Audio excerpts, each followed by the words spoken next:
जय शिवराय मित्रांनो. आता आपण आलो आहोत गॅरेजमध्ये. तर काय झालं सांगतो तुम्हाला. सकाळी आपण लॉग इन केलं होतं. 4:30 वाजता आपण आलो होतो. अंघोळ वगैरे करून मस्त वर्दीवर आलो होतो. म्हणलं आजपासून एकदम भारी काम करायचं, चांगल्यात चांगलं काम करायचं. कारण शुक्रवारी काय पाऊस पडला होता, हाफ डे केलता.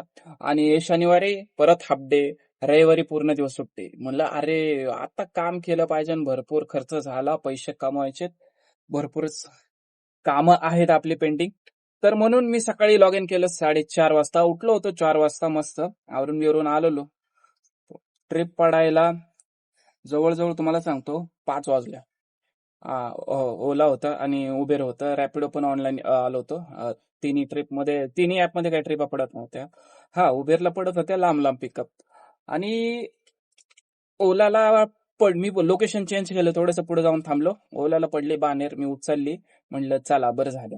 लोकेशनवर गेलो. 3 पोरं होते. 3 पोरं तिथं थांबली होती जागेवर. आणि तिथं जागेवर ते पोरं बसणार तेवढ्यात उबेरची वाजले 378 पुणे स्टेशन. म्हणलं जाऊ दे आता, ही पोरं बसल्यात. आणि माझा निर्णय तिथं चांगला झाला. म्हणजे मी त्या पोरांना बरं झालं बसवलं. आता सांगतो काय झालं सांगतो. ओटीपी वगैरे टाकला, मस्त पुण्यावळ्यातून हायवेला लागलो. आणि बरोबर राधा चौकाच्या अलीकडच सांगतो तुम्हाला काय झालं, की गाडीने करंट सोडला. बंद पडायला झटका बसल्यासारखं झाली. आणि थोडस पुढं पुढं गेलो गेलो, पूर्णच बंद पडायला लागली. तरी पण कशी बशी मी राधा चौकात, कस्टमरचं ड्रॉप लोकेशन होतं. आणि नवीनच पोरं होते, त्यांना पण माहित नव्हतं. ते मला म्हणले हा दादा हेच आहे का. पहिलं तर ते म्हणले मग गाडीला काय झालं दादा. मी म्हणलं काय माहित अचानकच काय झालं. पण कस्टमरला ड्रॉप केलं राधा चौकात. आणि गाडी पण पडली. मग स्टार्टर बी बसाना, मी चेक केलं स्टार्टर बी बसाना, किक बी बसाना. म्हणलं आता करायचं काय, कारण 5:30 वाजले होते आणि थोड्या वेळातच ट्रॅफिक चालू होणार होतं, कारण रोडवर ट्रॅफिक. आणि 5:30 वाजता मी तिथं होतो, गाडी बंद पडली आहे. आणि आपल्या ओळखीत म्हणजे जे आपले मित्र आहेत, जो आपला व्हॉट्सअपचा ग्रुप आहे त्याच्यामध्ये पण बरेचसे मित्र आहेत आपले.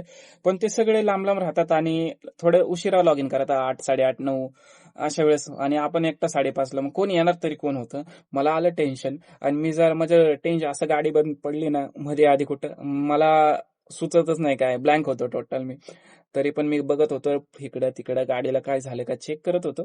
आणि दुसरं म्हणजे मग ती पोरं स्वतःहून आली माझ्याकडे, की दादा धक्का मारून बघायचा का.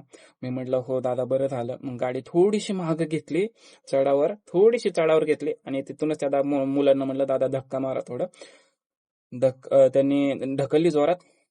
डायरेक्ट दुसरा गिअर टाकला आणि गाडी चालू झाली. म्हणलं दादा धन्यवाद, थँक्यू.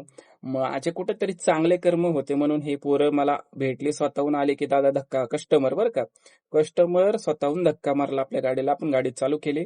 मी म्हणलं आता चालू झाली ना, आता मध्ये आधी कुठंच थांबायचं नाही, डायरेक्ट घर गाठायचं. तसंच 11 किलोमीटर एमटी गेलो मी. घरी गाडी लावली. घरी गाडी लावल्यावर मी चेक केलं, तरी पण गाडीचा काय किक बसना, स्टार्टर बी बसना. आणि म्हणलं बरं झालं कुठं मध्ये आधी थांबलो नाही. तर गाडी लावली घरी. म्हणलं जाऊ दे आता, 180 रुपयाची ट्रिप बानेरची होती ती ती सोडली. त्यांनी पैसे बिशे दिले आपल्याला, मस्त होते. पोरं पण चांगली होती, कुठंतरी चांगले कर्म केलते म्हणून आपल्याला ती पोरं अशी कामाला आली. अं, तर आता आलोय, किती वाजले, 9 वाजले. गॅरेजवर काय माहिती, ते भैया जो आहे फिटर, एक आता 2 जण असतात, त्यातले एक जण गावाला गेले.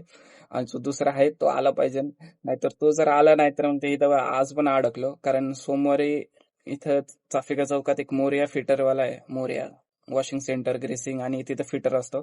तो पण बंद असणार सोमवारी. तर इथं आता मी गांधीपाशी आहे, गांधी फिटर. आता वाट बघतोय. आणि ब्लॉग बनवू म्हणलं, बनवला ब्लॉग, बनवतोय. आणि आता तुम्हाला सांगणार आहे की नक्की प्रॉब्लेम काय झालता. मला तुम्हाला सांगतो, शक आहे की फ्यूज असतो 10चा 15चा एम्पियरचा रे, 10 एम्पियर 15 एम्पियर असं काहीतरी फ्यूज असतो. असं काय नाही, असंच असतो, फ्यूज असतो. त्याचा काहीतरी शॉर्ट आहे. कारण तुम्हाला सांगतो, दाखवतोच तुम्हाला त्यापेक्षा, की 2 दिवस गाडी बंद होती ना आपली, रविवारची आणि शनिवार हाफ डे. तर त्यावेळेस काय झालंय काय माहिती, का उतरले का काय माहिती काय होतंय. दाखवतो. तर मी गाडी धुवून आणली, त्याच्यामुळे धूळ बीळ बसलेली दिसते तुम्हाला. आता हे बघा, न्यूट्रल केली मी. न्यूट्रलचा पॉईंट बी दिसत नाहीये. म्हणजे जसं हे रेड लाईट दिसतंय गॅसचा बरं का. आता गॅस बऱ्यापैकी आहे, तरी पण ह्या 2 कांड्या दिसत नाहीत वरच्या. आणि इंडिकेटर दिसते, हॉर्न वाजते का बघू. इथे न्यूट्रल दिसत नाही. मी गाडी न्यूट्रल केलेली आहे, पण न्यूट्रल दिसत नाही. हो तर वाचते. प्रॉब्लेम काय आहे ते तुम्हाला मी फिटर आल्यावर सगळं काम झाल्यावर सांगतो, की काय झालं नेमकं. अचानकच गाडीने करंट कसं काय सोडला? कारण आपण जे माग आपल्या रिक्षात एक कॉईल असते मोठी. ती कॉईल तर आपण चेंज केलेली आहे. ती काही लवकर खराब होणार नाही अशी मला माझा अंदाज आहे. पण बहुतेक म्हणजे जे असेल ते फ्यूजचंच असेल.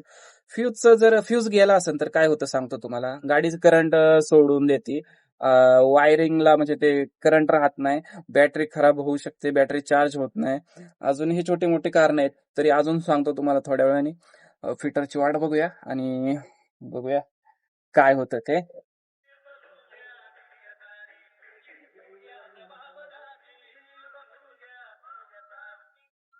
फिटर आलाय पण गॅरेजच उघडलेलं नाहीये मालकाने. वाट बघायची आता फक्त.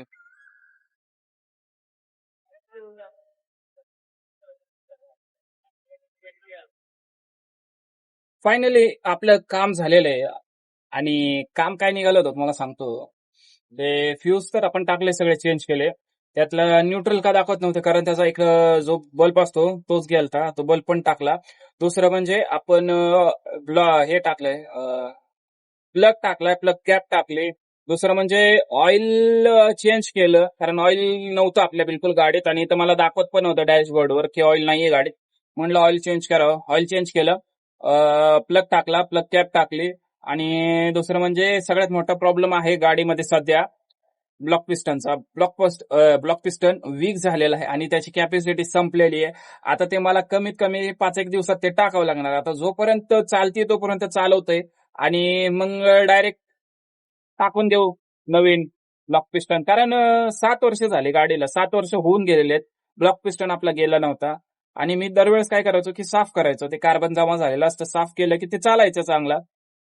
पण ब्लॉक पिस्टन गेलेलाच आहे. याच्या अगोदरच्या फिटरनी पण मला सांगितलं होतं, की बाबा ब्लॉक पिस्टन चेंज करण्यासाठी आलेला आहे.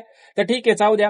पैसे काही जास्त गेले नाही बरं का मित्रांनो. पण प्रॉब्लेम सांगतो, की पण मी 5 वाजल्यापासून आता 10:30 वाजलेत. जवळजवळ 5.5 तासात ₹1200-1300 जास्त त्यापेक्षा जास्त बिझनेस केला असता. आणि ट्रिपा पण पडत होत्या चांगल्या. तो खरा लॉस झाला. टाईम गेला आपला तो. आणि दुसरं म्हणजे की ₹500 चं सामान गेलं, ज्याच्यामध्ये ₹320 मोटूल ऑइलची किंमत झाली आहे.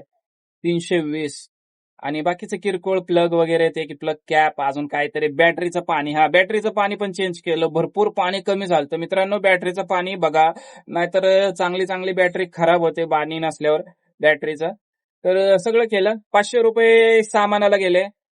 ₹100 फिटर चार्जेस घेतले. आता हे फिटर जे आहे ते फिटर खरंच चांगलं आहे. म्हणजे कमी पैसे घेतं. नाहीतर बाकीचे पैसे फिटर लय पैसे घेतात खतरनाक. आणि सगळं वाढलंय. किमती वाढल्या ऑइलच्या असू द्या, फिटर चार्जेस वाढले. पण आपला रेट काय वाढत नाहीये. आणि आता परिस्थिती अशी आली, की बाबा आपण भविष्यात किती वर्ष हे काम करणार आहोत, ती परिस्थिती विचार करण्यासारखी आहे. तर ठीक आहे जाऊ द्या. झालं आपलं काम. आता करूया बिझनेस.